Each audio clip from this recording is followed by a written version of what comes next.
اپنے سر مبارک سے حضرت عائشہ صدیقہ رضی اللہ تعالیٰ عنہ نے فاشارت برأسها، ام المومنین عائشہ صدیقہ رضی اللہ تعالیٰ عنہ سے پوچھا گیا تو آپ نے اپنے سر مبارک سے اشارہ کر کے جواب دیا۔ چونکہ سر ہلا کر جواب دیا ام المومنین عائشہ صدیقہ نے رضی اللہ تعالیٰ عنہ، تو اس مناسبت سے اس حدیث کو امام بخاری نے سر کے اشارے سے جواب دینا باب قائم کر کے داخل کر دیا کہ یہ بھی سنت ہے۔ ضروری نہیں کہ زبان سے بول کر جواب دیں، اگر سائل کا جواب سر ہلا کر دے دیا تو یہ بھی سنت ہے۔ ترجمۃ الباب یہ ہے، اور حدیث مضمون اور ہوتا ہے، ایک بات مناسبت کی مل جاتی ہے اور مطابقت کی حدیث الباب اور ترجمۃ الباب کے مابین امام بخاری لے آتے ہیں۔ یہ باب تھا۔ اب میں نے یہ حدیث کے لیے جو باب قائم کیا، آگے صحیح بخاری میں 7 مرتبہ یہ حدیث آئی ہے۔ کتنی مرتبہ؟ 7 مرتبہ یہ حدیث آئی ہے۔ اس کے لیے میں نے جو ترجمۃ الباب مقرر کیا، وہ ترجمۃ الباب میری نظر میں سینکڑوں کی تعداد میں کل کتبہ حدیث جہاں تک بتوفیق الہی میری رسائی ہو سکی سب میں نے کھنگال دی، مگر یہ ترجمۃ الباب کسی محدث نے اپنی کتاب میں یہ عنوان قائم نہیں کیا تھا۔ اب جو عنوان المنہاج الصلی میں قائم کیا وہ ہے فصل فی ان الامۃ تسأل عن مکانۃ النبی صلی اللہ علیہ وسلم فی القبور۔ باب یہ فصل کہ امت اپنی قبروں میں مقام مصطفیٰ کی نسبت امت سے سوال کیا جائے گا، یہ باب قائم کیا۔ یہ ہے وہ کام جو اس کتاب کو مرتب کرنے میں اصل اجتہاد ہے حدیث میں، کہ وہ باب کہ جس میں یہ بیان کیا گیا کہ امت سے قبروں میں مقام مصطفیٰ کی نسبت سوال کیا جائے گا۔ اب جب آپ نے اس حدیث تک رسائی پانی ہو تو اب آپ کو فوراً باب کا عنوان دیکھیں گے، جھٹ پہنچ گئے، یہ ترجمۃ الباب ہے۔ اب امام بخاری کی لے لیں، جو بڑی خاص بات امام بخاری کے معتقدین اور امام بخاری کے اتباع اور حدیث میں امام بخاری ہی کی پیروی کرنے والے، حتیٰ کہ فقہ اور عقیدہ میں بھی امام بخاری کی پیروی کا دعویٰ کرنے والے بڑی توجہ سے اہل علم میری گزارش کو سنیں۔ کتنے سوال آپ نے سن رکھے ہیں کہ قبر میں ہوں گے؟ تمام علماء بولیے، بآواز بلند بولیے، ابھی مشکل آنے والی ہے، اونچی آواز سے کہیے، کتنے سوال سن رکھے ہیں؟ پوری بخاری حدیث بدء الوحی انما الاعمال بالنیات سے لے کر آخری حدیث صحیح بخاری کی کلمتان خفیفتان تک، پوری بخاری کی 9000 احادیث یا 7500 حدیث، جیسے میں نے عرض کیا کئی بار کھنگال ماری، مجھے پوری الجامع الصحیح للبخاری میں ایک حدیث امام بخاری نے روایت نہیں کی جس نے 3 سوالوں کا بالترتیب ذکر ہو۔ 3 سوالوں کی کوئی حدیث امام بخاری نے نہیں روایت کی۔ عقیدۃ البخاری عنوان لکھیں، یہ کیا ہے؟ امام بخاری کا عقیدہ بتا رہا ہوں۔ مر ربک، ما دینک، ما کنت تقول فی حق ھذا الرجل محمد، ترتیب کے ساتھ یہ 3 سوال میں پھر بتا رہا ہوں۔ بخاری پڑھنے والے پڑھانے والے سب موجود ہیں، پوری صحیح بخاری میں ایک حدیث بھی امام بخاری نہیں لائے جس میں یہ تینوں سوال ترتیب کے ساتھ موجود ہو۔ اب آپ پوچھیں گے تو امام بخاری کیا لائے ہیں؟ امام بخاری نے ہر جگہ جو حدیث روایت کی ہے 7 مقامات پر ایک ہی سوال کہا، اور وہ مقام مصطفیٰ کا پوچھا جائے گا۔ ایک ہی سوال، یہ عقیدہ تھا امام بخاری کا، یہ عقیدہ تھا امام بخاری کا۔ مبارک ہو آپ کو، آپ امام بخاری کے عقیدہ پر ہیں۔ فقہ جدا ہے، فقہ اور عقیدے کا تضاد نہیں ہوتا۔ فقہ امام اعظم ابو حنیفہ کی تقلید میں ہے ہماری، کوئی امام مالک کی تقلید میں، امام شافعی احمد بن حنبل، مگر بات عقیدہ کی ہو رہی ہے۔ عقیدہ امام بخاری ہوں یا امام اعظم، عقیدہ ایک ہے۔ تو امام بخاری کی حدیث سن لیجئے، روایت کرتے ہیں تو آقا علیہ السلام نے فرمایا اوحی الی انکم تفتنون فی قبورکم مثلا او قریبا لا ادری ای ذالک قالت اسماء، راوی بیان کرتی ہیں معلوم نہیں، فرمایا من فتنۃ المسیح الدجال، مسیح دجال کے مثل قبروں میں ایک فتنہ بپا ہوگا، تمہارا امتحان لیا جائے گا۔ وہ امتحان کیا ہے؟ یقال، حضور علیہ السلام نے فرمایا اور امام بخاری نے روایت کیا، یقال، تم سے کہا جائے گا ما علمک بہذا الرجل، اے میت بتاؤ اس شخص کے بارے میں تیرا علم، معرفت اور عقیدہ کیا تھا؟ ایک ہی سوال، نہ رب کا پوچھا نہ دین کا پوچھا، نہ رب کا پوچھا نہ دین کا پوچھا۔ اس پر محدثین نے گفتگو کی ہے، علامہ انور شاہ صاحب کاشمیری جیسوں نے گفتگو کی ہے، اکابر علماء دیوبند نے، انہوں نے بھی کی ہے، اور اس کا جواب تلاش کیا ہے کہ جواب کیا ہے۔ ایک ہی سوال، نہ مر ربوں کا ذکر کیا امام بخاری نے، نہ ما دینوں کا ذکر کیا، فقط آقا نے فرمایا تمہارا امتحان لیا جائے گا، کیا؟ یقال ما علمک بہذا الرجل، یہ ہستی محمد مصطفیٰ کی، بتاؤ تمہارا عقیدہ کیا ہے ان کے بارے میں۔ ایک ہی سوال ہوگا۔ اب جواب دینے والوں نے جواب دیا، انہوں نے کہا کہ امام بخاری نے صرف ایک سوال اس لیے بیان کیا کہ جس کو حضور کی معرفت ہو گئی، خدا اور دین کے سوال خود اس کے اندر آ گئے۔ اللہ اکبر! جس کو معرفت مصطفیٰ ہو گئی، حضور کے مقام کے پوچھے جانے کا سوال خود اتنا بڑا سوال ہے کہ مر ربوں کا بھی اسی میں آ گیا، ما دینوں کا اسی میں آ گیا۔ اور مراد یہ ہے اگر حضور کو پہچان لیا تو خدا کو پہچان لیا، اگر حضور کو پہچان لیا تو دین اسلام کو پہچان لیا۔ اور بالعکس جواب یہ ہے، ہاں اگر حضور کو پہچان نہ سکے تو خدا کو پہچان کے کیا کرنا۔ امام بخاری یہ بتانا چاہتے ہیں، ارے لوگو اگر مصطفیٰ کی معرفت نہ ہوئی تو مر ربوں کا جواب دیتے پھرو، خدا کی کیا پہچان اور دین کی کیا پہچان؟ ساری پہچانیں گم ہیں معرفت مصطفیٰ میں۔ یہ ہے امام بخاری کا عقیدہ۔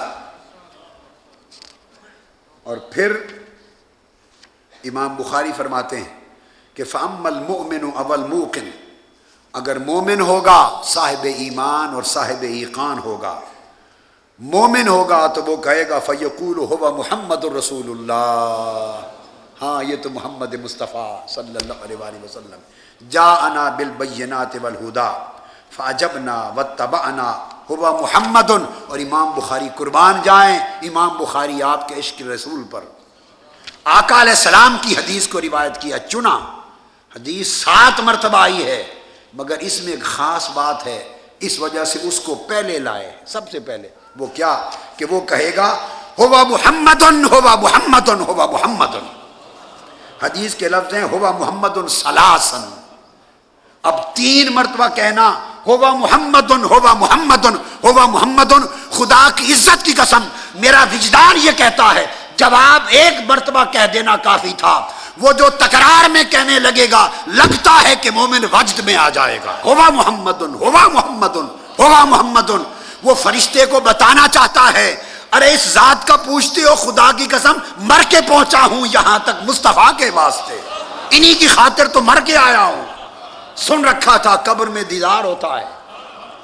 3 مرتبہ امام بخاری کہتے ہوا محمد ثلاثا۔ حدیث تو حضور علیہ السلام کی ہے مگر عقیدہ بخاری کا ہے۔ اور پھر آگے سنیے، جب وہ آقا علیہ السلام کو پہچان لے گا تو حضور علیہ السلام نے فرمایا فَيُقَالُ نَمْ صَالِحًا،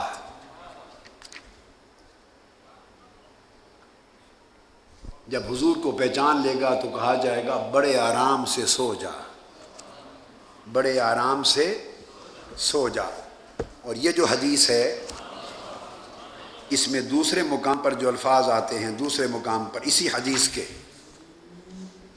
وہ اس کو کہا جائے گا نم کا نومت العروس، جس کو امام ترمذی نے روایت کیا، امام ترمذی نے روایت کیا۔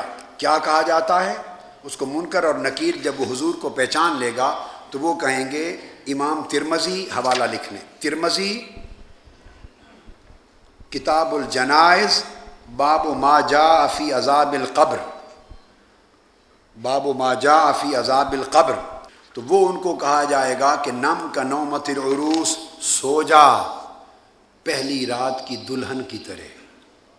اب یہاں ایک اشکال وارد ہوتا ہے، بعض اہل علم، میں تو اہل علم ہی کہوں گا کہ ہمارا منصب کا تقاضا یہی ہے، بعض اہل علم سمجھتے ہیں کہ دیکھا حدیث میں آ گیا کہ جب وہ پہچان لے گا تو اس کو کہہ دیا جائے گا اب سو جا، تو اہل اللہ قبر میں اولیاء اور صالحین سوال جواب سے فارغ ہو کر وہ تو سو گئے، آپ کن کو پکارنے جاتے ہیں وہ تو سو گئے، اب سوئے ہوئے کو کیا خبر کہ کون آیا ہے میری قبر پر۔ یہ ایک استدلال کیا جاتا ہے، آپ جا کے توسل کرتے ہیں، عقیدہ رکھتے ہیں کہ وہ زائرین کو پہچانیں گے، سلام سنیں گے، جواب دیں گے، اور آپ توسل کریں گے تو اللہ کی بارگاہ میں شفاعت کریں گے۔ تو بعض ذہنوں میں سوال آیا اور یہ اعتراض کیا گیا کہ حدیث کے لفظ ہیں نم کا نومت العروس، نم سو جا، تو وہ تو اب سو گئے، تو سوئے ہوئے کو کیا خبر کہ میرے پاس کون آیا ہے۔ یہ ایک اعتراض ہے، اس کا جواب نوٹ فرما لیں۔ اعتراض کرنے والے نے صرف نم کا لفظ پڑھا، اگلی تشبیہ نہیں پڑھی۔ آقا علیہ السلام نے فرمایا فرشتے اس کو کہیں گے مصطفیٰ کو پہچان لینے والے، نم کا نومت العروس، سو جا جیسے پہلی رات کی دلہن سوتی ہے، جیسے پہلی رات کی دلہن سوتی ہے یوں سو جا۔ اب جواب عرض کر رہا ہوں کہ کبھی پہلی رات کی دلہن کو بھی سوتے ہوئے پایا؟ ہائے ہائے، پہلی رات کی دلہن بھی کبھی سوتی ہے؟ وہ تو ایسے آنکھیں بند کرتی ہے، وہ سوتی نہیں ہے۔ اور جو دلہن پہلی رات سو جائے سمجھو اس کا شوہر مورکھ ہے، کسے کام دا نہیں ہوتا، شوہر نکھد ہے، مورکھ ہے، وہ پھر بستے بھی نہیں، اگلے دن طلاق بھی ہو جاتی ہے۔ جس کی دلہن پہلی رات ہی سو جائے اگلے دن طلاق کا انتظار کرو۔ آپ میری بات کو سمجھ رہے ہیں یا نہیں؟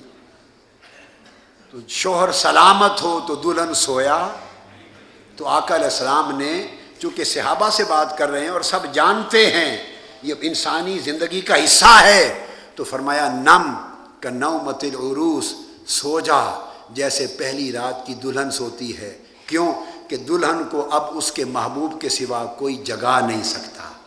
آنکھیں بند کرنے کو تشبیہ دی ہے سونے کے ساتھ، رہتی جاگتی ہے، انتظار میں رہتی ہے کب میرا محبوب آتا ہے، انتظار میں رہتی ہے، مگر آنکھیں بند کر کے لیٹنا تشبیہن اس کو نوم کہا، تشبیہن نوم کہا۔ اور العروس، سو جا جیسے پہلی رات کی دلہن، چونکہ وفات کی پہلی شام یہ واقعہ ہوتا ہے معرفت مصطفیٰ، اور اس کو ٹائٹل ملتا ہے عروس پہلی رات کی دلہن کی طرح سو جا، تو عروس کے لفظ سے عرس کا لفظ نکلا۔ یہ وجہ ہے کہ اولیاء عروس شادی کو کہتے ہیں، عروسہ اور عرس شادی کو کہتے ہیں۔ تو اس سے معلوم ہوا کہ اولیاء، ہماری موت ہوتی ہے، اولیاء کی شادی ہوتی ہے، عوام کی موت ہوتی ہے، اولیاء کی شادی ہوتی ہے۔ اور عرس کا لفظ اگر آپ پوچھیں کہاں سے نکلا، یہ حدیث پاک سے نکلا، نم کا نومت العروس، پہلی رات اس کو عروس کا نام دینا تو یہ گویا اس کی شادی ہے کہ محبوب سے لقاء ہو رہی ہے۔ ارے عشق والوں کی اس سے بڑی شادی کیا ہوگی کہ دیدار مصطفیٰ نصیب ہوا۔ اب جو حدیث میں عرض کر رہا تھا، یہ تو آپ نے صحیح بخاری کی حدیث پڑھ لی اور سن لی۔ اب یہ حدیث صحیح بخاری میں، یہ حدیث نمبر تھی جس کا ذکر کیا میں نے 86، حدیث نمبر 86 تھی۔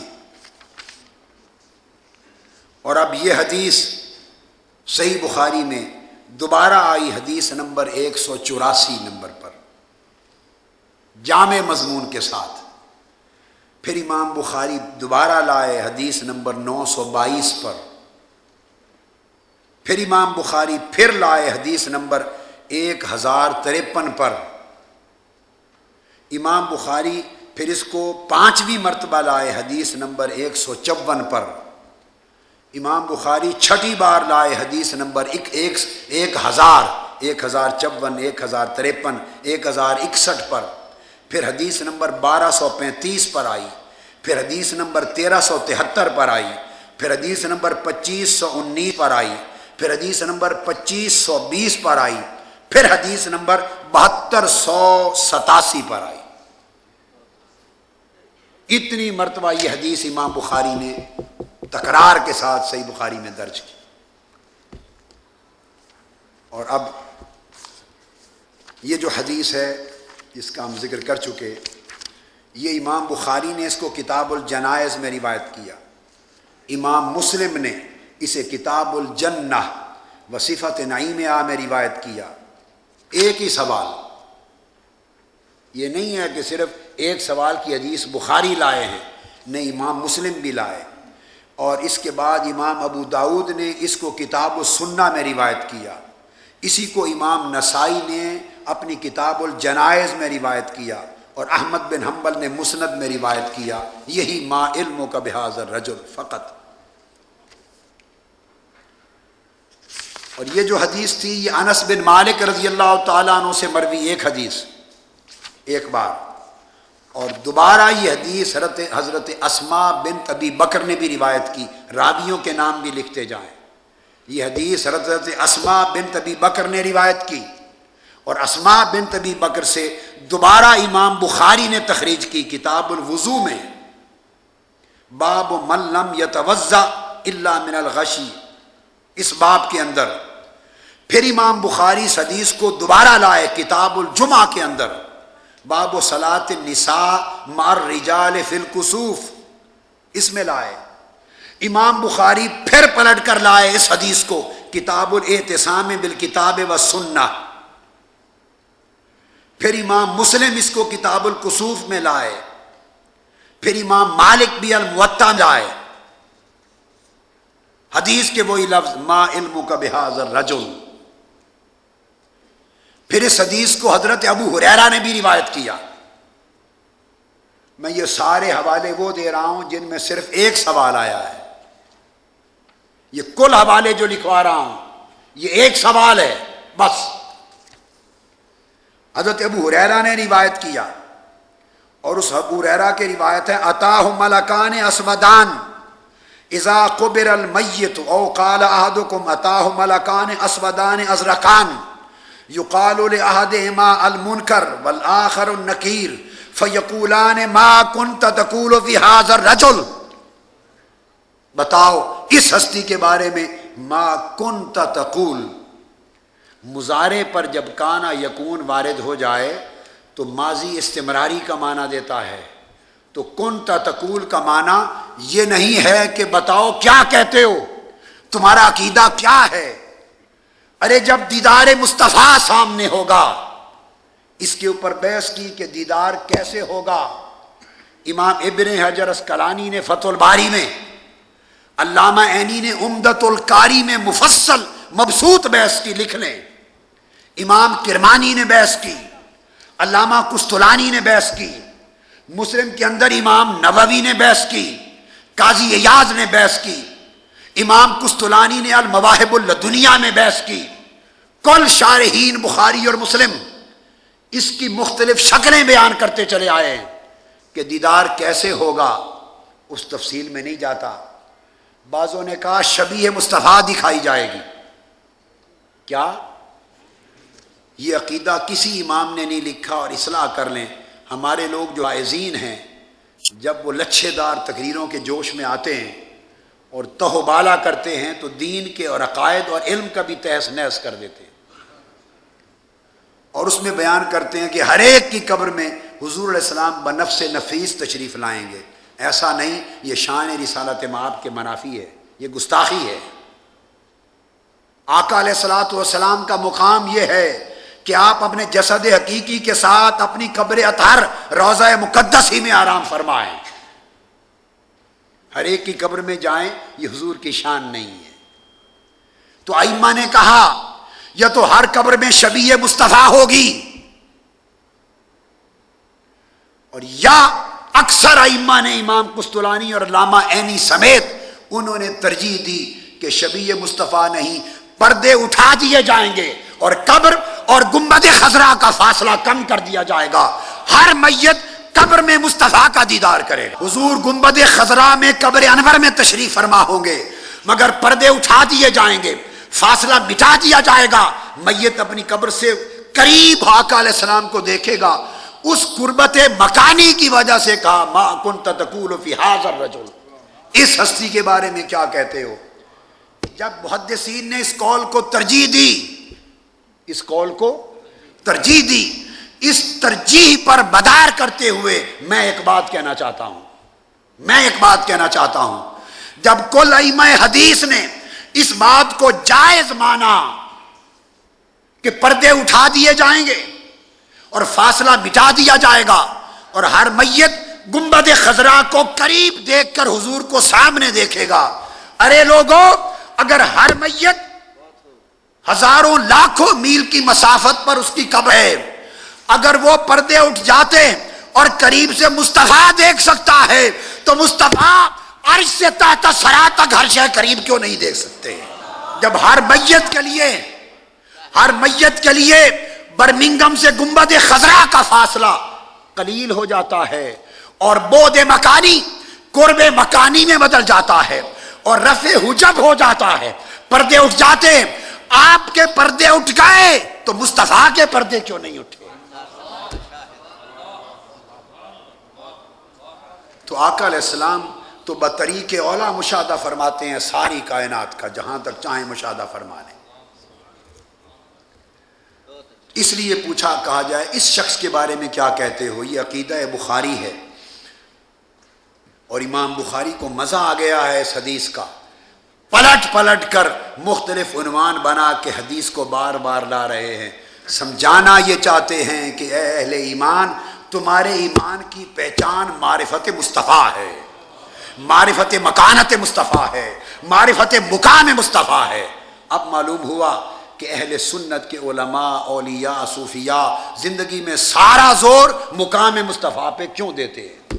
یہ جو اکابرین اہل سنت، محدثین، فقہا، مجتہدین، اولیاء، صوفیاء، عرفاء، ان کی پوری زندگی اس محنت میں گزرتی ہے، اور تحریک منہاج القرآن 25 برس گزر گئے، میں نے 81 سے لے کے آج کے دن جب کھمکول شریف کی مسجد میں دورہ حدیث بخاری کا کرا رہا ہوں، 25 برس کا لمحہ تاجدار کائنات گواہ ہو جائیے، آپ کے جوڑوں کی قسم، میں نے زندگی کا لمحہ رات دن، خدا کی قسم، آپ کی کملی کی قسم، صرف اور صرف اسی ایک بات میں صرف کر دیا کہ امت کو مصطفیٰ کی معرفت ہو جائے۔ اور کیوں اس پر صرف کیا؟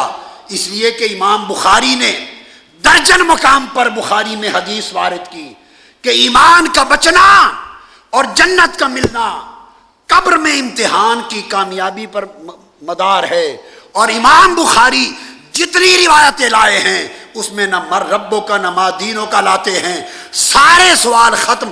امام بخاری نے کل جگہ صرف ایک ہی سوال کیا ہے کہ مصطفیٰ کے بارے میں عقیدہ کیا ہے۔ یہ باقی سوال دوسری کتب حدیث سے ثابت ہیں، بخاری سے نہیں ہے۔ یہ پختگی سے ذہن میں بٹھا لیں، پختگی کے ساتھ۔ لہذا بخشش کا مدار معرفت مصطفیٰ پر، ایمان کا مدار معرفت مصطفیٰ پر، جنت کا حصول معرفت مصطفیٰ پر۔ اور اب آگے دیکھیے، اور اس کے بعد پھر یہی حدیث حضرت ابو ہریرہ روایت کرتے ہیں، اور اس کے الفاظ بھی وہی ایک جس کو ترمذی نے لیا، وحسنہ و ابن حبان، انہوں نے روایت کیا، اس کے الفاظ بھی یہ ہیں کہ پوچھا فیقولان ما کنت تقول فی ھذا الرجل، اس ہستی کے بارے میں کیا کہا کرتا تھا؟ کنت تقول، جب اس مضارع کے صیغے پر کانا یکون لگا تو ماضی استمراری کا مفاد ملا۔ کیوں پوچھا جائے گا ما کنت تقول؟ اس لیے کہ جب آنکھوں کے سامنے جلوہ مصطفیٰ ہوگا تو ممکن ہے بڑے بڑے بہکے ہوئوں کی عقل ٹھکانے آ جائے، اس مقام مصطفیٰ کو دیکھ کر ممکن ہے ہر کوئی پہچان لے، کئی پہچان لے ہاں حضور ہیں، تو اس وقت کی پہچان کام نہیں آئے گی۔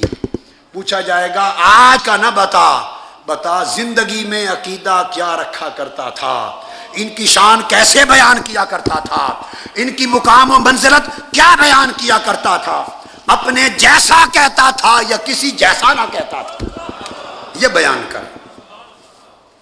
یہ ہے حدیث بخاری۔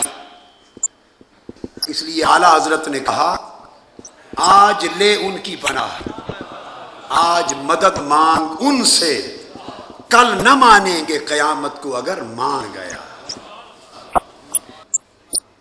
یہ پوچھا ہے گا کہ جب آقا علیہ السلام کو پہچان لے گا تو فرشتے کہیں گے، روایت ترمذی ابو ہریرہ رضی اللہ تعالیٰ عنہ سے، فرشتے کہیں گے قد کننا نعلم انک تقول ھذا، اے مومن ہمیں معلوم تھا کہ تو پہچان لے گا حضور کا۔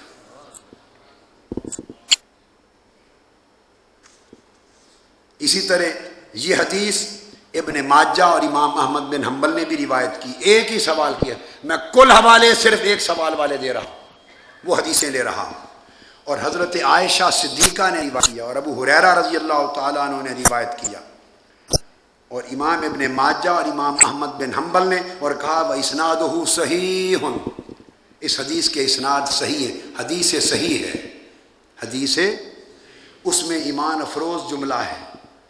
آقا علیہ السلام نے فرمایا عن النبی صلی اللہ علیہ وسلم قال وَأَمَّا فِتْنَةُ الْقَبْرِ فَبِي تُفْتَنُونَ وَعَنِّي تُسْأَلُونَ، یہ آقا علیہ السلام نے فرمایا لوگو فَبِي تُفْتَنُونَ وَعَنِّي تُسْأَلُونَ، لوگوں فرمایا وَأَمَّا فِتْنَةُ الْقَبْرِ، صحابہ نے پوچھا یا رسول اللہ قبر کا امتحان کیا ہے، قبر کی آزمائش کیا ہوگی؟ آقا علیہ السلام نے فرمایا سنو تمہیں قبر کا امتحان بتاتا ہوں کیا ہوگا، فبی تفتنون، امتحان صرف میری وجہ سے میرا لیا جائے گا، میری نسبت لیا جائے گا، وَأَنِّي تُسْأَلُونَ، اور صرف میری نسبت پوچھا جائے گا۔ عربی لغت، نحو اور ادب سے شغف رکھنے والے جانتے ہیں اگر کلمات ہوتے تفتنون بی وتسألون عنی، بی اور انی بعد میں وارد ہوتے تو حصر نہ ہوتا، حصر نہ ہوتا۔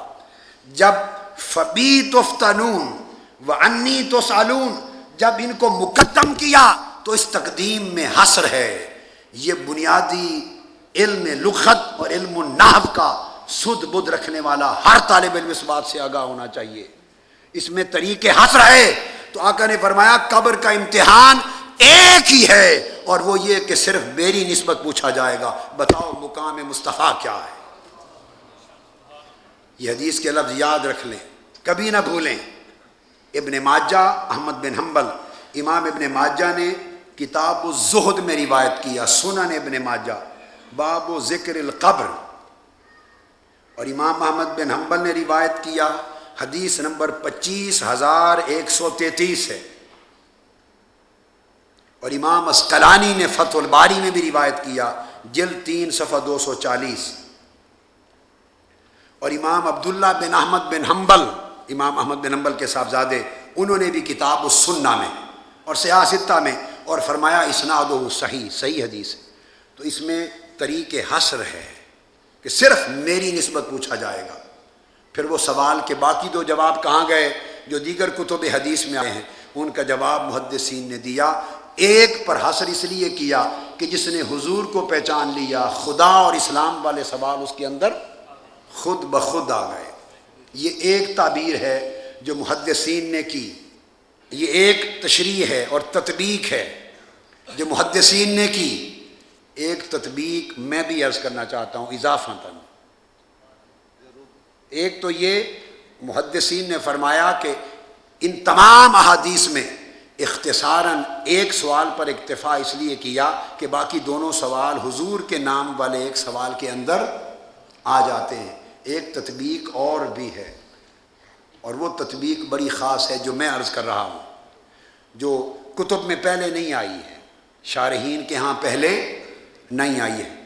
میری تحقیق، ذوق علمی اور وجدان دو باتوں کی طرف اشارہ کرتا ہے، دو توجیہات ہیں۔ ایک تو یہ لگتا ہے کہ ترتیب سے اگر 3 سوال بھی ہوں تو جب آپ پرچہ دیتے ہیں تو پرچے میں ایک سوال لازمی کر دیا جاتا ہے، اور کہہ دیا جاتا ہے کہ اگر باقی 2 سوال پاس کر گئے تو اچھی بات، بڑے اونچے نمبر مل جائیں گے، مگر باقی سوالوں میں فیل بھی ہو گئے اور یہ پرچہ اگر آپ نے پاس کر لیا تو آپ پاس ہوں گے۔ کمپلسری ایک پیپر ہوتا ہے، اس میں رہ گئے، باقی سارے پاس کر گئے تو پروموٹ نہیں ہوں گے۔ اگر کمپلسری مضمون میں رہ گئے اور باقی الیکٹیو سارے پاس کر لیے تو کلاس نیکسٹ میں پروموٹ نہیں ہوں گے۔ ایک توجیہ تو یہ ہے کہ سوال 3 ہوں گے مگر تینوں میں ایک سوال کمپلسری ہے، 2 کا جواب آ گیا تو خوش نصیبی کی بات ہے، نہ آیا تیسرے کا جواب صحیح آ گیا تو دونوں معاف کر دیے جائیں گے۔ ایک توجیہ۔ اب آ کر میں ایک توجیہ دوسری اور دینا چاہتا ہوں تاکہ ان محدثین کے جواب میں یہ 2 اور اضافہ ہو جائے۔ دوسری توجیہ یہ میری سمجھ میں آئی ہے کہ پہلے 2 سوال اور یہ تیسرا سوال الگ الگ مقاصد کے لیے ہے۔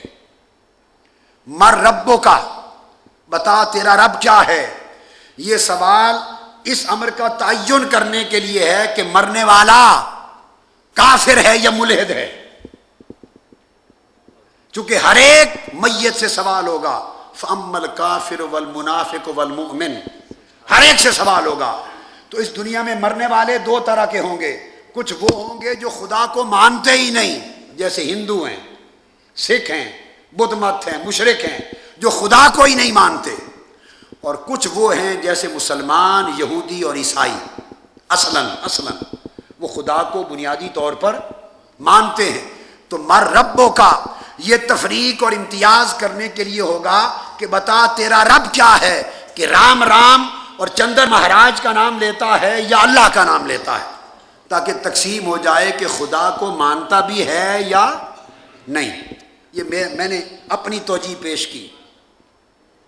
جب تک تقسیم ہو گئی، امتیاز ہو گیا کہ رب کو مانتا ہے، اللہ کو مانتا ہے، ملہانی مذہب کو مانتا ہے، تو اس کے لیے پھر دوسرا سوال ہوگا کہ رب کو ماننے والے مسلمان بھی ہیں، یہودی بھی ہیں، عیسائی بھی ہیں، ان سے پوچھا جائے گا ما دینک، اے یہودی، اے عیسائی، یا مسلمان بھی ہے، بتا تیرا دین کیا ہے، تاکہ بتائے میں یہودی ہوں، عیسائی، مسلمان۔ پھر تفریق بین المذاہب الالہامیہ، مذہب میں امتیاز کے لیے پوچھا جائے کہ مسلمان ہے یہ اہل کتاب ہے، اگر اہل کتاب ہے تو معاملہ جدا، اگر اس نے جواب دیا میرا دین اسلام ہے، مسلمان ہوں، تو جب مسلمان کا تعین ہو گیا تو مسلمان کے لیے باقی نہیں، ایک ہی سوال ہے، اگر تو مسلمان ہے تو بتا مقام مصطفیٰ کیا ہے، اگر تو مسلمان ہے تو بتا مقام مصطفیٰ کیا ہے۔ تو 3 سوالوں کی حکمت یہ ہے، یہ عقیدہ جس اوپر آپ کو پورا ہمیں حساب کرنا چاہیے۔ جیسا کہ میں نے عرض کیا، باقی جو 3 سوال ہیں پورے، مر ربو کا، ما دینوں کا، ما کنت تتخذ الرسل، یہ سوال 3 سنن ابی داؤد میں آئے ہیں۔ کس میں آئے؟ سنن ابو داؤد میں آئے، اور سنن ابی داؤد کے اندر اس سوال کی تفصیل موجود ہے، اور سنن ابی داؤد کا اعلیٰ کتاب سنہ باب فی المسألۃ فی القبر عذاب، اور احمد بن حنبل کی مسند میں آئے ہیں۔ تو گویا دیگر کتب جو نچلے درجے کی ہیں، بخاری سے نیچے درجے کی ہیں، انہوں نے 3 سوال بیان کیے، امام بخاری کے عقیدے میں ایک ہی سوال ہے، انہوں نے باقی 2 سوالوں کی حدیث کو روایت کرنے کی ضرورت ہی محسوس نہیں کی۔ ھذا فہو عقیدۃ البخاری، صحیح بخاری کے اسی کتاب العلم حدیث نمبر 92، باب الغضب فی الموعظۃ والتعلیم، نصیحت اور تعلیم کے دوران ناراض ہونا تادیباً، یہ باب ہے۔ باب کا نمبر ہے 29، اور اس میں حدیث نمبر، مسلسل حدیث نمبر جو ہم پڑھ رہے ہیں وہ 92 ہے۔ حدثنا محمد بن العلاء قال حدثنا ابو اسامہ عن برید عن ابی بردہ عن ابی موسیٰ قال سئل النبی صلی اللہ علیہ وآلہ وسلم عن اشیاء کرہہا فلما اکثر علیہ غضب ثم قال للناس سلونی عما شئتم فقال رجل من ابی قال ابوک حذافہ فقام آخر فقال من ابی یا رسول اللہ فقال ابوک سالم مولا شیبہ فلما رأى عمر ما فی وجہہ قال یا رسول اللہ انا نتوب الی اللہ عز وجل او کما قال۔ یہ حدیث جس کو امام بخاری نے روایت کیا یہ وسعت علم نبوت پر دلالت کرتی ہے۔ حضرت ابو موسیٰ اشعری رضی اللہ تعالیٰ عنہ راوی ہیں کہ حضور علیہ الصلوۃ والسلام سے کچھ اس قسم کے سوال کیے گئے جن کو آقا علیہ السلام نے ناپسند فرمایا۔ اس ناپسندیدگی کے باعث آپ خفا ہوئے اور ناراض ہو کر آگے حدیث میں آتا ہے کہ آپ ممبر پہ قیام فرما ہوئے اور آپ نے لوگوں سے پوچھا سلونی اما شئتم، اب جو چاہو مجھ سے پوچھ لو۔ آقا علیہ السلام نے فرمایا سلونی اما شئتم، جو چاہو مجھ سے پوچھ لو۔ یہاں بعض اہل علم نے، جب میں لفظ بولوں بعض اہل علم تو اس کا معنی سمجھ جایا کریں کہ جو لوگ اس حدیث کا صحیح معنی مراد نہیں سمجھ سکے اور جن کو کوئی اعتقادی مغالطہ لگا ہے اور معرفت مقام رسالت صلی اللہ علیہ وسلم کے سمجھنے میں کوئی کمی واقع ہوئی ہے، بعض اہل علم نے یہاں پر حضور علیہ الصلوۃ والسلام کے علم نبوت کی وسعت تامہ اس کو کاملاً ادراک نہ کرتے ہوئے یہ خیال کیا کہ اشارہ اس امر کی طرف تھا کہ احکام شریعت میں سے جو چاہو مجھ سے پوچھ لو، احکام شریعت میں سے جو چاہو مجھ سے پوچھ لو۔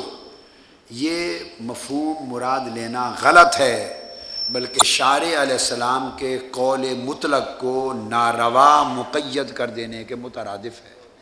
آقا علیہ السلام نے اسے احکام شریعت سے متعلق کیا ہی نہیں ہے، احکام شریعت سے متعلق کیا ہی نہیں۔ ما کلمہ عام ہے اور عام کو بغیر کسی مخصص کے آپ خاص نہیں کر سکتے، جب تک کوئی وجہ نہ ہو تو تخصیص ناجائز ہے۔ آقا نے فرمایا سلونی اما شئتم، جو چاہتے ہو مجھ سے پوچھ لو، ورنہ آقا علیہ السلام فرماتے سلونی اما شئتم من احکام الشریعہ، سلونی اما شئتم من احکام الشریعہ۔ جب آقا علیہ السلام نے تخصیص نہیں فرمائی تو کسی کو حق نہیں کہ حکم عام کو مخصوص کریں یا مطلق کو مقید کریں۔ فرمایا سلونی اما شئتم، جو چاہتے ہو مجھ سے پوچھ لو۔ اب ایک تو یہ دلیل ہوئی، دوسری دلیل اس خیال کو رد کرنے اور اس خیال کے غلط ثابت کرنے کے لیے ہے۔ آؤ اب دیکھتے ہیں کہ آقا علیہ السلام کے فرمان کے جواب میں جو لوگ موجود تھے انہوں نے حضور کے فرمان کو کیا سمجھا اور سوال کیا کیے۔ اب آئیے دیکھیں حدیث میں جو امام بخاری لائے ہیں کہ انہوں نے سوال کیا کیے۔ اگر تو سوال انہوں نے کیے احکام شریعت سے متعلق تو پھر ہم سمجھ جائیں گے کہ جو سامعین آقا علیہ السلام کے سامنے بیٹھے تھے انہوں نے حضور کے اس فرمان سلونی اما شئتم کا معنی یہی سمجھا کہ احکام شریعت میں سے جو چاہتے ہو پوچھ لو، اور اگر سوال احکام شریعت کا پوچھا ہی نہیں گیا،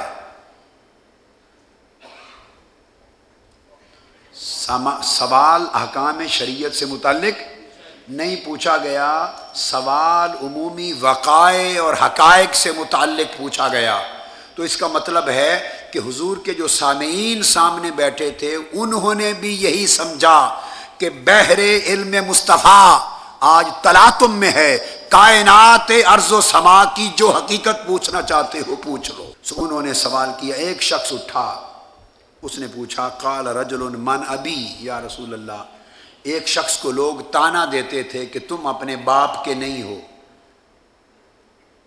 اس کے نسب کا تانا دیتے تھے۔ اس نے کہا بحر علم نبوت آج جوش میں ہے، میں اپنے نسب کا مسئلہ بھی حل کرا لوں، نسب کا مسئلہ حل کرا لوں۔ اب نسب، اہل علم بیٹھے ہیں، نسب امور ظاہر سے ہے یا امور غیب سے ہے؟ بند کمرے میں مرد اور عورت کا ملاپ ہوا اور رحم مادر میں ایک نطفہ گرا، اس سے وجود پیدا ہوا اور شخص پیدا ہوا، تو یہ مطلقاً جو نسب ہے وہ رات کے اندھیرے کے امور غیب میں سے، مخفی امور میں سے ہے، یہ دن کی روشنی کا اور لوگوں کے سامنے امور ظاہر میں سے نہیں ہے۔ کس کو کیا خبر کہ کون کس کا نطفہ ہے؟ ایک شخص اٹھا، اس نے پوچھا من ابی، یا رسول اللہ میرا باپ کون ہے؟ تو اس سے پتہ چلا کہ آقا علیہ السلام پر کوئی ایمان لاتا تھا یا نہ لاتا تھا، اور خاص طور پہ جو حضور کی مجلس میں بیٹھے تھے ایمان لانے والے، جو حضور کے سامنے حضور کے دور میں رہتے تھے، ان کا عقیدہ یہ تھا کہ حضور کو اللہ نے ہر شے کا علم عطا کیا۔ تو انہوں نے پوچھا میرا باپ کون ہے؟ اگر علم نبوت صرف احکام شریعت ہی سے متعلق ہوتا یا ضروریات نبوت کو پورا کرنے والا علم ہی مطلوب اور مراد ہوتا تو آقا علیہ السلام اس کے سوال کو انٹرٹین نہ کرتے، رد کر دیتے، فرماتے کہ میں نبی ہوں، کوئی نجومی تھوڑی ہوں، تم مجھ سے اپنا نسب پوچھ رہے ہو، مجھے کیا خبر کس کا نسب ہو؟ مجھ سے پوچھنا ہے تو حلال و حرام کا پوچھو، مجھ سے پوچھنا ہے تو احکام شریعت کا پوچھو۔ تو آقا علیہ السلام نے رد نہیں کیا سوال، اس نے پوچھا میرا باپ کون ہے، یعنی میں کس کا نطفہ ہوں؟ آقا نے فرمایا تمہارا اصل باپ حذافہ ہے۔ فقام آخر، پھر دوسرا شخص اٹھا، اس نے پوچھا من ابی یا رسول اللہ، اس کو بھی تانا دیتے تھے لوگ کہ تم بھی اصل باپ کے نہیں۔ آقا نے فرمایا فقال ابو کا سالم مولا شیبہ، تیرا اصل باپ سالم ہے، یہ شیبہ کا آزاد کردہ غلام ہے۔ تو دو سوال ہوئے اور دونوں احکام شریعت سے متعلق نہیں ہیں۔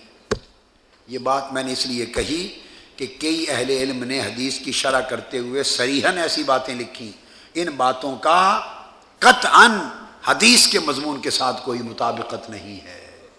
تو آقا نے فرمایا تمہارا باپ عالم ہے۔ جب سیدنا فاروق اعظم رضی اللہ تعالیٰ عنہ نے دیکھا کہ آقا علیہ السلام غضب میں ہیں تو فرمایا انا نتوب الی اللہ، آقا ہم اللہ کی بارگاہ میں توبہ کرتے ہیں۔ کوئی بے ادبی سیدنا فاروق اعظم سے نہیں ہوئی تھی، وہ تو جن لوگوں نے کی سب کی طرف سے بطور نمائندہ معافی مانگ رہے تھے، بطور نمائندہ معافی مانگ رہے تھے۔ اور نتوب الی اللہ کا یہاں ریلیونس کیا ہے؟ ہم توبہ کرتے ہیں اللہ کی بارگاہ میں، اس توبہ کا ریلیونس، مناسبت کیا ہے؟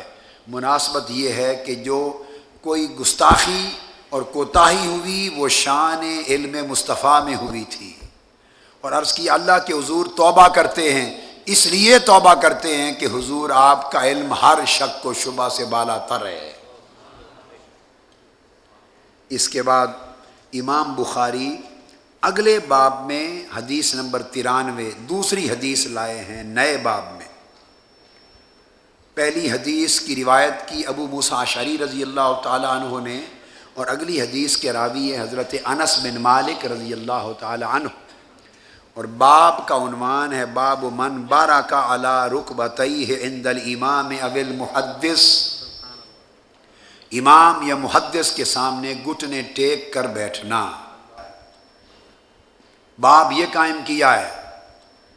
اب آپ نے دیکھا کہ حدیث تو امام بخاری لائے، مگر پہلی حدیث جس باب میں لائے وہ ہے باب الغضب فی الموعظۃ والتعلیم۔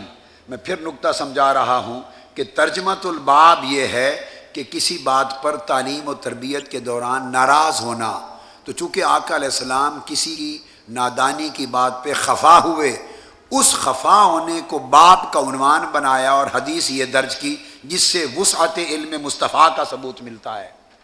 تو مطابقت تو ہے، مگر کئی امور ایسے ہیں کہ جس میں نفس مضمون حدیث اور ترجمۃ الباب من وجہ مطابقت رکھتا ہے اور من وجہ عدم مطابقت ہے۔ دوسری حدیث لائے ہیں اسی مضمون کی، اور اس کا باب قائم کیا ہے امام کے سامنے گھٹنے ٹیک کر بیٹھنا۔ چونکہ سیدنا فاروق اعظم رضی اللہ تعالیٰ عنہ فبارہ کا عمر و علی رکبتئی، اٹھ کر گھٹنے ٹیک کر بیٹھ گئے اور معافی مانگنے لگے، اس وجہ سے امام بخاری نے باب قائم کر دیا۔ اور حدیث کیا ہے؟ آقا نے فرمایا حضور علیہ الصلوۃ والسلام نے کہ عبداللہ بن حذافہ باہر نکلا مجلس میں، فقال من ابی، آقا میرا باپ کون ہے؟ فقال ابو کا حذافہ، تمہارا باپ حذافہ ہے۔ ثم اکثر ان یقول سلونی سلونی، پھر حضور پوچھتے گئے اور پوچھ لو اور پوچھ لو اور پوچھ لو۔ پھر سیدنا فاروق اعظم گھٹنے ٹیک کر بیٹھ گئے۔ اب امام بخاری نے گھٹنے ٹیکنے کا باب بنا دیا۔ اب فرق کیا، جب المنہاج السوی مرتب کی اور کتب حدیث، تو یہ تمام حدیثیں اس مضمون کی، گھٹنے ٹیک کر بیٹھنا۔ اب یہ ترجمۃ الباب دوبارہ بنانے کی ضرورت نہ تھی، کیونکہ امام بخاری بنا چکے، اور علماء بخاری شریف پڑھیں گے اور اس میں یہ باب ترجمۃ الباب موجود ہے، مسلم شریف پڑھیں گے یہ ترجمۃ الباب موجود ہے۔ اب تو ایسے تراجم الابواب کی نئی کتب مدونہ کتب حدیث میں ضرورت تھی جن میں وہ ترجمۃ الباب قائم نہیں ہوا جو اس حدیث کے دیگر مضامین سے مطابقت رکھے۔ سو میں نے جب یہ حدیث مرتب کی کتاب، تو اب جو فصل قائم کی وہ فصل فی منزلت علم النبی صلی اللہ علیہ وسلم و معرفتہ، یہ ترجمۃ الباب بنایا۔ حضور نبی اکرم صلی اللہ علیہ وسلم کی شان علم و معرفت کا بیان، اس میں پھر وہ یہ تمام حدیثیں جمع کر دی۔ یہ حدیث الباب اور ترجمۃ الباب کا درمیان تعلق ہوتا ہے۔ اس کے بعد آگے آ جائیے اسی کتاب العلم کی حدیث نمبر 106 سے حدیث نمبر 110 تک، کتاب العلم۔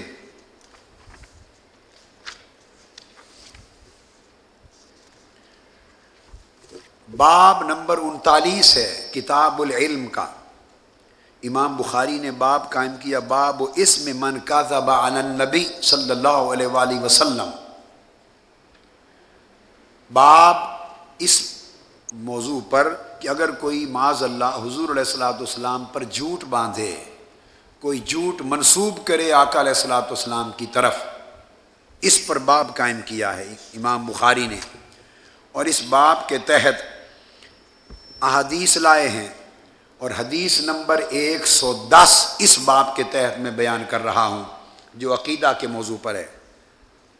آقا علیہ الصلوۃ والسلام کی حدیث، عن ابی ہریرہ رضی اللہ تعالی عنہ عن النبی صلی اللہ علیہ وآلہ وسلم قال تسموا باسمی ولا تقتنوا بکنیتی ومن رآنی فی المنام فقد رآنی فإن الشیطان لا يتمثل فی صورتی ومن کذب علی متعمدا فلیتبوأ مقعدہ من النار۔ تو یہ حدیث کا جو آخری حصہ ہے، من کذب علی متعمدا، اس کو امام بخاری نے ترجمۃ الباب بنایا۔ اب آپ سمجھ گئے؟ اب یہ ترجمۃ الباب ہوا، اور جو حدیث ہے آقا علیہ السلام نے فرمایا لوگو تمہارے بچے ہوں تو میرے نام پر نام رکھ لیا کرو، میری کنیت پر کنیت نہ رکھا کرو۔ کنیت ہے ابو القاسم، ابو القاسم کی کنیت نہ رکھا کرو، محمد نام رکھ لیا کرو۔ تو نام محمد رکھنے کی ترغیب دی، اور ابو القاسم کی کنیت سے ترہیب فرمائی، منع فرمایا۔ اور پھر آقا علیہ السلام نے فرمایا، 3 جز ہیں اس حدیث میں، فرمایا فإن الشیطان من رآنی فی المنام فقد رآنی، جس نے مجھے خواب میں دیکھا پس اس نے مجھ ہی کو دیکھا۔ یہ حدیث آقا علیہ الصلوۃ والسلام کی بیان ہوئی۔ اس سے جو بات ثابت ہوئی وہ یہ کہ امام بخاری اس حدیث کو کتاب العلم میں لائے ہیں۔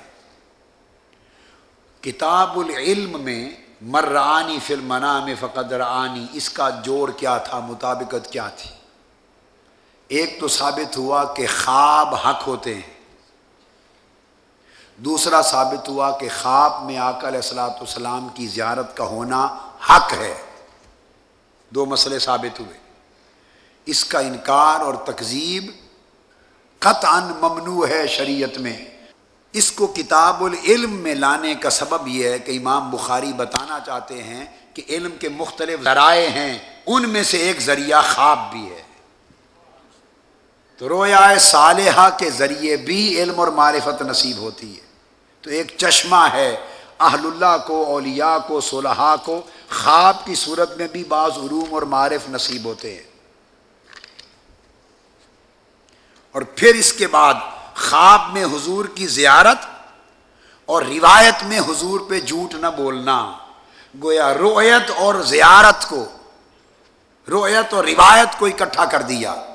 اشارہ اس امر کی طرف تھا کہ ہر چند کے روایت حدیث تو یقظتاً ہوگی، بیداری میں روایت ہوتی ہے حدیث کی، خواب حدیث کی روایت نہیں ہوتا، مگر حقیقت میں دونوں کو امام بخاری ایک کتاب اور ایک باب اور ایک ہی حدیث کے اندر اس لیے بیان کرتے ہیں کہ جس طرح حدیث غلط گھڑی جائے آقا علیہ السلام پر تو یہ کفر ہے، اس طرح خواب میں بھی آقا کو دیکھا تو وہ اسی طرح حق ہے جس طرح ظاہر میں حضور کو دیکھا۔ اور خواب میں رؤیت کی صورت میں بھی جو آقا نے فرمایا تو وہ منبع علم اور معرفت اور ہدایت ہے۔ اور آقا علیہ الصلوۃ والسلام کی اس حدیث پر جو آگے ارشاد فرمایا فَإِنَّ الشَّيْطَانَ لَا يَتَمَثَّلُ فِي صُورَتِي، کہ شیطان جس نے مجھے دیکھا خواب میں اس نے مجھ ہی کو دیکھا۔ اس میں رؤیت منامی کا اثبات ہوا، خواب میں آقا علیہ السلام کی زیارت ہونا امام بخاری نے اس کا اثبات کیا۔ اور دوسرا شیطان کا عدم تمثل، اس کا احقاق کیا۔ آقا نے فرمایا ان الشیطان لا یتمثل فی صورتی، کہ شیطان جن ہے بلکہ جنات کا سردار اور امام ہے، اور وہ جس صورت میں چاہے متمثل ہو کر لوگوں کو گمراہ کرے، یہ اس کے اختیار میں ہے۔ لیکن فرمایا جب میری ذات کا معاملہ ہو، شیطان ہر ایک کا روپ دھار سکتا ہے مگر روپ مصطفیٰ نہیں دھار سکتا۔ یہ دوسری بات بیان فرمائی کہ شیطان حضور علیہ السلام کا روپ نہیں دھار سکتا۔ لا یتمثل بی، میرا تمثل، میری مثال بننا، اللہ پاک نے شیطان کو اس سے منع کر دیا ہے، اور یہ طاقت اور قوت اور اختیار شیطان سے سلب کر لیا ہے کہ میری مثل بن سکے۔ اب یہاں ایک لطیف بات کہوں جو شارعین حدیث نے نہیں لکھی، آپ کو ان کی برکت سے ایک تحفہ دے رہا ہوں، کتب میں نہیں ہے یہ بحث، وہ سوال بھی خود وارد کرتا ہوں، جواب بھی خود دوں گا۔ وہ یہ کہ تمثل، یہ طاقت صرف شیطان ہی کی تو نہیں، ملائکہ کی بھی تو ہے۔ شیطان سے کہیں زیادہ طاقت کسی کے روپ میں، کسی کی شکل میں تمثل ارواح اور تجسد ارواح کی طاقت شیطان سے کہیں زیادہ اللہ نے ملائکہ کو دی ہے۔ قرآن گواہ ہے، فَأَرْسَلْنَا إِلَيْهَا رُوحَنَا فَتَمَثَّلَ لَهَا بَشَرًا سَوِيًّا، جبرائیل امین پورے بشر کی طرح متمثل ہو کے آئے۔ تمثل کا لفظ قرآن میں ہے، اور ملائکہ تمثل کی صورت میں آتے ہیں، اور جبرائیل امین متمثل ہو کر مختلف صحابہ اور حضرت دہیہ کلبی سمیت مختلف صحابہ کی شکلوں میں آتے تھے۔ اب سوال پیدا ہوتا ہے کہ نفی تمثل شیطان کی تمثل ملائک کی کیوں نہیں کی؟ یہ بھی تو ہو سکتا ہے کہ کسی فرشتے کی زیارت ہو، آقا علیہ السلام کی نہ ہو، فرشتے کی ہو، اور فرشتہ حضور کی شکل و صورت میں متمثل ہو کے آیا ہو خواب میں۔ جیسے شیطان متمثل ہو کے کسی کی شکل اور روپ دھار کے آ سکتا ہے، تو فرشتہ بھی تو حضور کی شکل و صورت میں متمثل ہو کے آ سکتا تھا۔ ایک صورت امکانی سوال کے لیے کہہ رہا ہوں۔ تو جب نفی شیطان کی ہے عدم تمثل کی، تو تو چاہیے تھا کہ ساتھ فرشتوں کے لیے بھی عدم تمثل کی بات کر دیتے کہ شیطان ہو یا فرشتہ کوئی میری شکل میں متمثل نہیں ہو سکتا۔ عدم تمثل، نفی تمثل کے لیے شیطان کے لیے خاص کیوں کیا اور ملائکہ کا ذکر کیوں نہ کیا؟ یہ سوال، یہ بات کر رہا ہوں کہ یہ شارحین حدیث میں محدثین نے اس سوال کو نہ اٹھایا ہے نہ اس جواب کی طرف گئے ہیں۔ اب جو بات کہنا چاہتا ہوں وہ یہ، اس لیے آقا علیہ السلام نے تمثل کی نفی فقط شیطان سے خاص کی اور ملائکہ کا ذکر نہیں کیا کہ آقا علیہ السلام کا تمثل یہ گستاخی اور بے ادبی ہے، اور گستاخی یہ رسول شیطان کا کام ہے، فرشتوں کا کام ہی نہیں ہے۔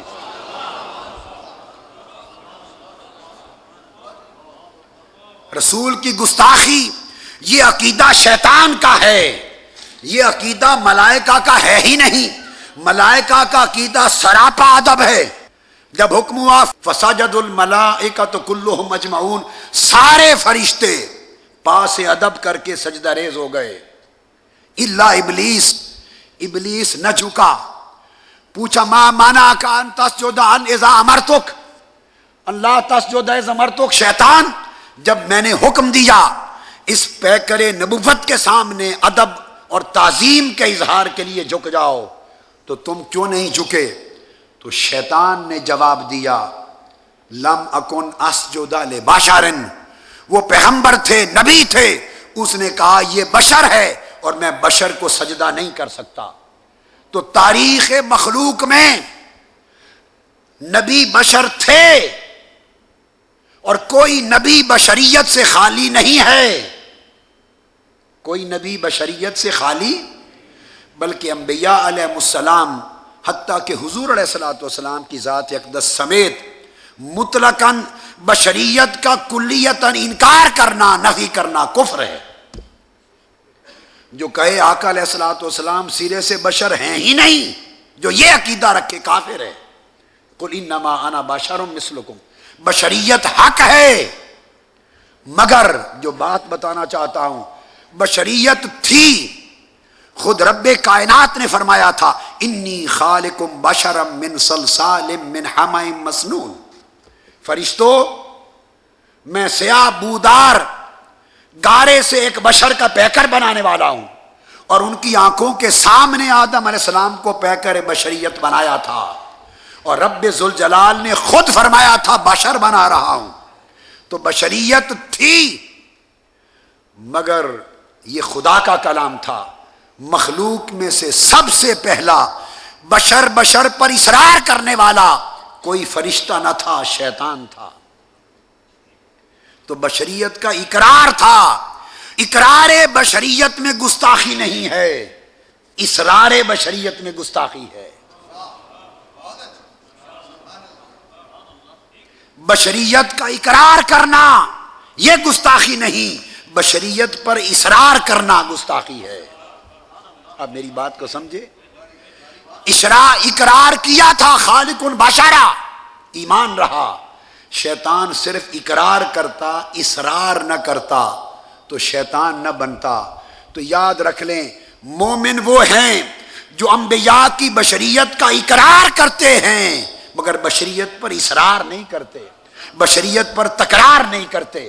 جو بشریت کا اقرار کرے وہ اہل سنت عقیدہ صحیحہ کا حامل ہے، اور جو بشریت انبیاء پر اصرار اور تکرار کرتا رہے وہ گستاخ اور متبع شیطان ہے۔ تو انہوں نے چونکہ انا خیر منہ خلقتنی من نار وخلقتہ من طین موازنہ کیا تھا، اس موازنہ میں مثلیت ہے، موازنے میں مثلیت ہے۔ تو چونکہ مثلیت کا رجحان فرشتوں میں پایا ہی نہیں گیا، مثلیت کا رجحان شیطان میں ہے، اس لیے آقا علیہ السلام نے فرمایا کہ فرشتے تو سراپا ادب ہیں، وہ میری مثال بننے کا سوچ ہی نہیں سکتے۔ تو جو میرے تمثل کا سوچ ہی نہیں سکتے ان کی نفی کی ضرورت کیا ہے؟ اس کی نفی کریں جو میرے مثل ہونے کا سوچ سکتا ہے۔ تو فرمایا کہ ان الشیطان لا یتمثل بی، شیطان میری مثال نہیں ہو سکتا۔ ارے لوگو، جس رسول نے شیطان کے لیے نفی کر دی کہ میری مثال نہیں ہو سکتا، تم اپنے آپ کو رسول کی مثال کیسے بناتے ہو؟ یہ کہنا کہ رسول ہمارے جیسا ہے، معاذ اللہ ہم رسول جیسے ہیں، مثلیت کی بات کرنا یہ شیطانی طریقہ ہے۔ تو شیطان سے تمثل کی نفی کر دی تو پھر دوسرے کو کیا مجال کہ وہ مثل کی بات کرے؟ یہ حدیث کا مفاد ہے۔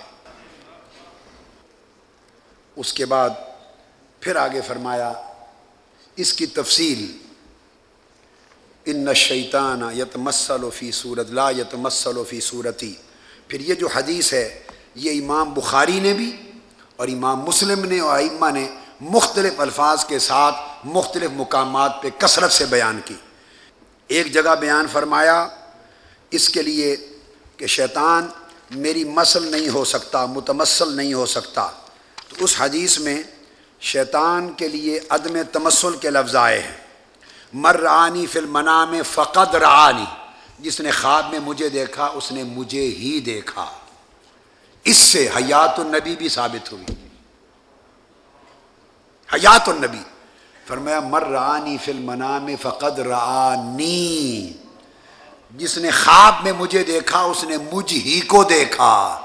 تو حضور حیات ہیں تو مجھ ہی کو دیکھا کا قاعدہ ثابت ہو۔ دوسرے مقام پر فرمایا فإن الشیطان لا يتمثل فی صورتی، شیطان میری صورت میں متمثل نہیں ہو سکتا۔ اٹھا لیں، چلو یہ پیچھے رکھ لیں، میری صورت میں متمثل نہیں ہو سکتا۔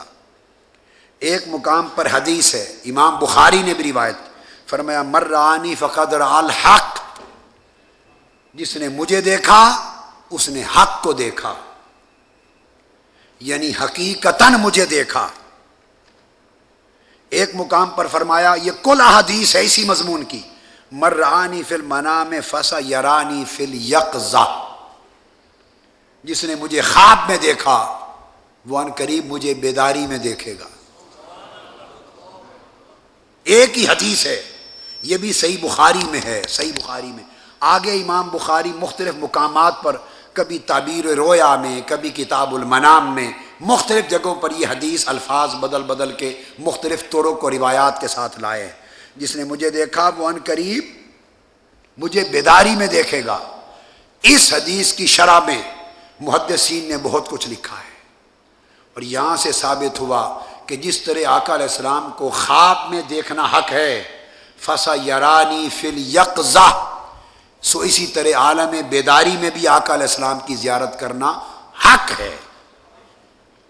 اب بعض علماء نے فَسَيَرَانِي فِي الْيَقْظَةِ کا معنی لیا کہ وہ قیامت کے دن مجھے دیکھے گا بیداری میں، اسی طرح انہوں نے قیامت کے دن سے خاص کیا۔ ان کی یہ توجیہ وزن سے خالی ہے، کوئی ہو کہنے والا، یہ توجیہ وزن سے خالی ہے، اس لیے کہ آقا علیہ السلام فضیلت رائی خواب میں زیارت مصطفیٰ کرنے والے کی فضیلت بیان فرما رہے ہیں، اور قیامت کے دن جس نے خواب میں زیارت کی تھی یا نہیں کی تھی، قیامت کے دن تو ساری امت حضور کی زیارت کرے گی اور شفاعت کے لیے حضور کے پاس جائیں گے۔ قیامت میں زیارت عام ہوگی تو خواب میں زیارت کرنے والے کی فضیلت اور امتیاز کیا ہوا؟ لہذا فَسَيَرَانِي فِي الْيَقْظَةِ سے مراد قیامت میں دیدار مصطفیٰ نہیں ہے، وہ ہر ایک کے لیے ہوگا۔ تو ثابت ہوا کہ یہ بشارت ہے کہ اگر خواب میں آقا فرما رہے ہیں مجھے دیکھا جا سکتا ہے، تو چونکہ میں روحن و جسدن حیات ہوں، سن لو جس طرح خواب میں دیکھا جا سکتا ہے، اگر پردہ اٹھ جائے تو دیکھنے والے بیداری میں بھی دیکھ سکتے ہیں۔ اب اس بحث پر کہ بیداری میں بھی دیکھا جا سکتا ہے، اس پر محدثین نے گفتگو کی، علامہ نووی نے گفتگو کی، امام عسقلانی نے گفتگو کی اس کے جواز پر۔ سن لیں، بعض لوگ یہ سمجھتے ہیں بات حدیث کی کرتے ہیں، مگر حدیث کو اور شروع حدیث کو پڑھے بغیر حدیث کا فہم نہیں ہوتا۔ وہ سمجھتے ہیں کہ بیداری میں آقا علیہ السلام کی زیارت کرنا یہ معاذ اللہ صرف صوفیوں کا اولیاء اور اہل تصوف کی من گھڑت قصے اور حکایتیں ہیں، نہیں، یہ حدیث بخاری کی بنیاد پر ہے، بیداری میں آقا کی زیارت کرنا۔ اس پر علامہ نووی نے بیان کیا، اس پر تفصیل امام جلال الدین سیوطی نے لکھی، اور امام سیوطی نے پورا رسالہ لکھا بیداری میں زیارت مصطفیٰ کے امکان پر، اور اس کا نام ہے تنویر الحلق فی امکان رؤیت النبی والملک۔ امام جلال الدین سیوطی نے پورا رسالہ لکھا، اور بخاری مسلم کی متفق علیہ حدیث جو ابو ہریرہ رضی اللہ تعالیٰ عنہ سے مروی ہے، اس پر مدار کیا، من رآنی فی المنام فسیرانی فی الیقظہ ولا یتمثل الشیطان بی۔ یہ بخاری کی اگلی حدیث، جس نے مجھے خواب میں دیکھا وہ ان قریب مجھے بیداری میں دیکھے گا، اور فرمایا اگر بیداری میں بھی دیکھو تو کبھی نہ سمجھنا کہ شاید شیطان نہ ہو، شیطان میری مثل اور میری روپ کو دار ہی نہیں سکتا۔ اور عالم بیداری میں آقا علیہ السلام کی زیارت، پھر اس کو امام دارمی نے بیان کیا،